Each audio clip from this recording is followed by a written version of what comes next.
Hello दोस्तों, मैं doctor Sanju और मेरे इस यूट्यूब चैनल में आपका फिर से स्वागत है।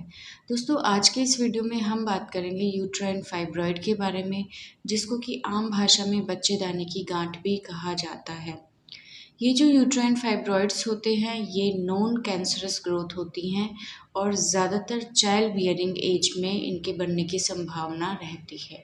यानी कि जिस दौरान महिलाओं में पीरियड्स आते हैं, उस एज में इनके होने की संभावना सबसे ज़्यादा रहती है। यानी कि लगभग 30 से और 50 साल की उम्र में इनके होने के ज़्यादा चांसेस रहते हैं। ये बिनाइन ट्यूमर्स होते हैं, यानी कि ये नॉर्मल गांठें होती हैं, कैंसर वाली गांठ ये नहीं होती है। और कैंसर में बदलने की संभावना जो रहती है यूट्राइन फाइब्रॉइड्स की, वो लगभग 1% होती है। ये फाइब्रॉइड्स जो होते हैं हार्मलेस होते हैं। काफ़ी सारे पेशेंट्स में तो पता भी नहीं चलता कि यूट्राइन फाइब्रॉइड्स की प्रॉब्लम है। कभी अल्ट्रासाउंड अगर वो कराती हैं तो उन्हें उन्हें यूट्राइन फाइब्रॉइड्स की प्रॉब्लम दिखाई देती है। यूट्राइन फाइब्रॉइड्स का जो साइज़ होता है वो अलग अलग तरह का हो सकता है। यानी कि छोटे से छोटे दाने के बराबर भी इसका साइज़ हो सकता है और एक छोटी गेंद के बराबर भी इसका साइज़ होता है। लेकिन कभी कभी किन्हीं किन्हीं केसेस में इसका जो साइज़ होता है वो बढ़ के फुटबॉल के साइज़ का भी हो सकता है। यूट्राइन फाइब्रॉइड्स जो होते हैं वो एक भी हो सकते हैं और एक से ज़्यादा भी पाए जा सकते हैं। यानी कि सिंगल भी हो सकते हैं और मल्टीपल फाइब्रॉइड्स भी हो सकते हैं।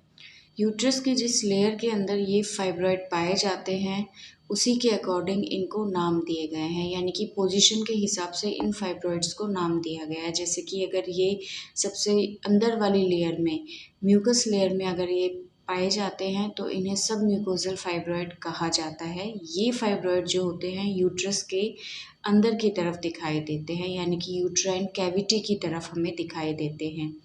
दूसरा, अगर ये मसल लेयर में पाए जाते हैं यूट्रस की, तो इन्हें इंट्राम्यूरल फाइब्रॉइड्स कहा जाता है। अगर ये यूट्रस की सबसे बाहर की तरफ वाली लेयर में, यानी कि सिरोसल लेयर में ये पाए जाते हैं तो इनको सब सिरोसल फाइब्रॉइड्स कहा जाता है। अब बात करते हैं यूट्राइन फाइब्रॉइड के कॉजेज़ के बारे में या इसके होने के कारणों के बारे में।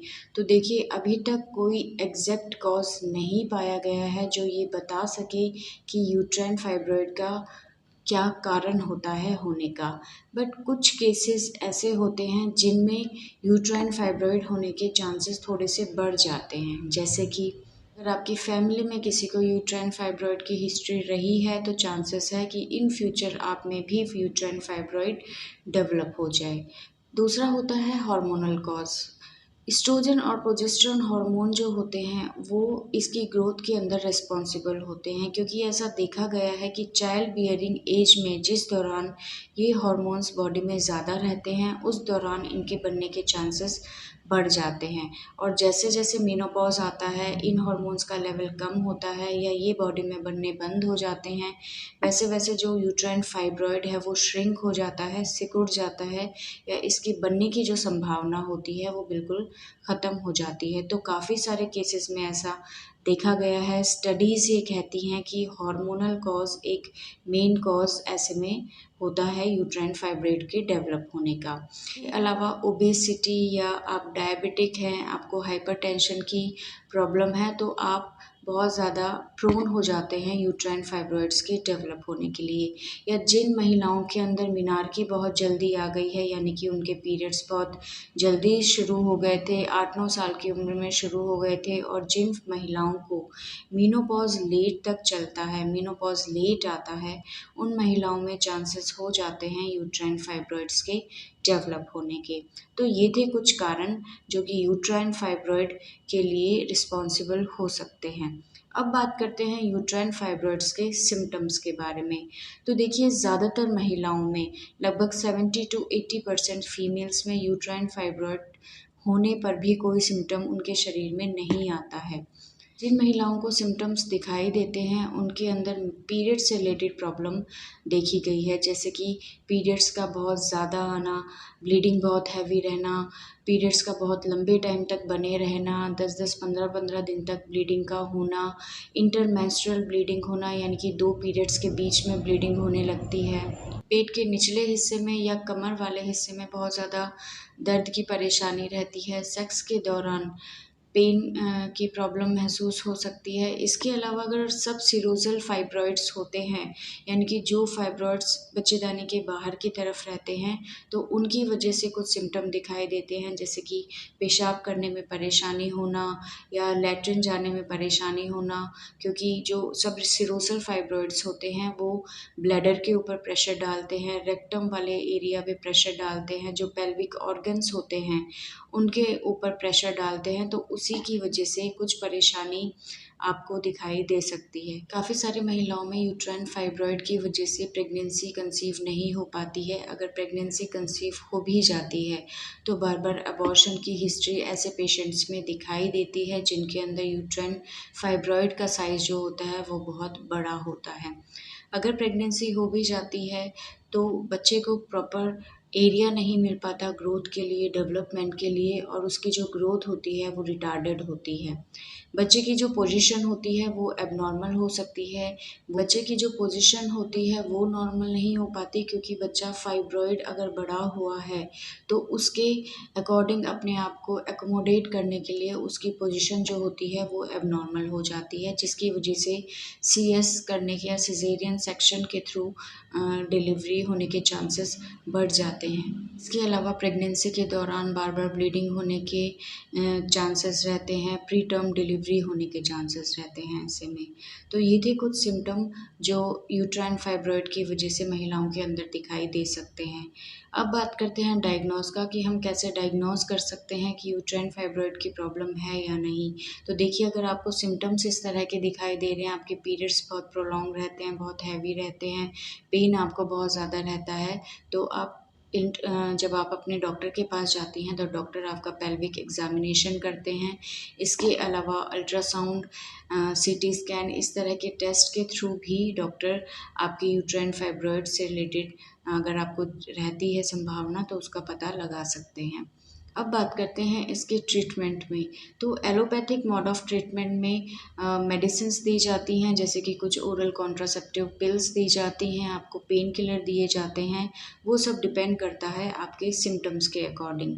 बट अगर आपके सिम्पटम्स मेडिसिन से क्योर नहीं होते हैं, आपको ब्लीडिंग बहुत हैवी रहती है, आपका पेन बहुत ज़्यादा रहता है, और आपके यूट्रस में जो फाइब्रॉइड है अगर उसका साइज़ बहुत ज़्यादा बढ़ता जा रहा है, बहुत जल्दी-जल्दी बढ़ता जा रहा है, तो ऐसे में सर्जरी एक लास्ट ऑप्शन रहता है। अब बात करते हैं यूट्राइन फाइब्रॉइड के ट्रीटमेंट के बारे में। तो देखिए, होम्योपैथी के अंदर बहुत सारी ऐसी मेडिसिन्स होती हैं जो किसी भी तरह की यूट्राइन ग्रोथ के अंदर, चाहे वो फाइब्रॉइड हो, चाहे पॉलिप हो, उन कंडीशंस में बहुत ही अच्छा इफ़ेक्ट देती हैं। इन मेडिसिन्स को अगर आप रेगुलर यूज़ करते हैं तो धीरे-धीरे आपके जो भी सिम्पटम्स दिखाई दे रहे हैं यूट्राइन फाइब्रॉइड की वजह से, वो धीरे-धीरे क्योर होना शुरू हो जाते हैं, और जो ग्रोथ है उसका साइज़ भी धीरे-धीरे कम होने लग जाता है। तो कौन सी ऐसी मेडिसिन्स हैं जिनको हम यूट्राइन फाइब्रॉइड के केस में यूज़ कर सकते हैं? तो 2 मेन ऐसी मेडिसिन्स के बारे में मैं बताऊँगी। पहली मेडिसिन जो है वो है फ्लेक्सिनस अमेरिकाना। ये मेडिसिन यूट्राइन फाइब्रॉइड्स के केस में बहुत ही इफ़ेक्टिव देखी गई है। अगर किसी भी तरह की ग्रोथ आपके यूट्रस में है, तो उसकी वजह से जो भी सिम्पटम आते हैं, जैसे कि प्रोलॉन्ग ब्लीडिंग हो गया, हेवी मेंसेस हो गया, पेन हो गया, उन सभी में ये मेडिसिन बहुत अच्छा काम करती है।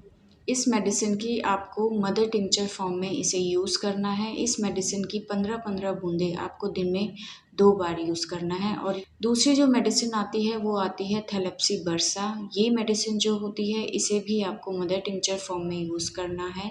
दिन में 2 बार 15-15 बूँदें इसकी आधे कप पानी में डाल के लेनी है।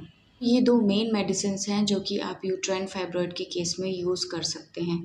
इन मेडिसिन्स के अलावा भी और बहुत सारी मेडिसिन्स हैं जो कि यूट्राइन फाइब्रॉइड के केस में हम यूज़ कर सकते हैं, जैसे कि calcarea carb, calcarea iod, trillium, hamamelis, millefolium, but ये मेडिसिन्स डिपेंड करती हैं आपके सिम्टम्स के ऊपर। आपको क्या क्या सिम्टम्स आ रहे हैं उसी के अकॉर्डिंग आपको मेडिसिन्स दी जाती हैं। तो अगर आपको यूट्राइन फाइब्रॉइड की प्रॉब्लम है तो अभी जो मैंने 2 मेडिसिन बताई हैं इनको आप रेगुलर डेट से 2 महीने यूज़ करके देखें। बट अगर आपको रिलीफ़ नहीं मिलता है तो ऐसे में घबराने की ज़रूरत नहीं है। आप अपने डॉक्टर के पास जाइए, होम्योपैथिक फिजिशियन के पास जाइए और वो आपके सिम्टम्स के अकॉर्डिंग आपको मेडिसिन प्रिस्क्राइब करके देंगे, तो उससे आपके जो सिम्टम्स हैं वो क्योर हो जाएँगे और आपको काफ़ी हेल्प मिलेगी। तो ये था आज का वीडियो यूट्राइन फाइब्रॉइड्स को लेके। आपको कैसा लगा हमें ज़रूर बताइएगा, और अगर किसी तरह का कोई डाउट है, कोई क्वेश्चन है आपको इस वीडियो से रिलेटेड, तो हमें कमेंट करके ज़रूर बताइएगा। और नेक्स्ट वीडियोज़ को देखने के लिए चैनल को सब्सक्राइब ज़रूर कीजिएगा। Thank you.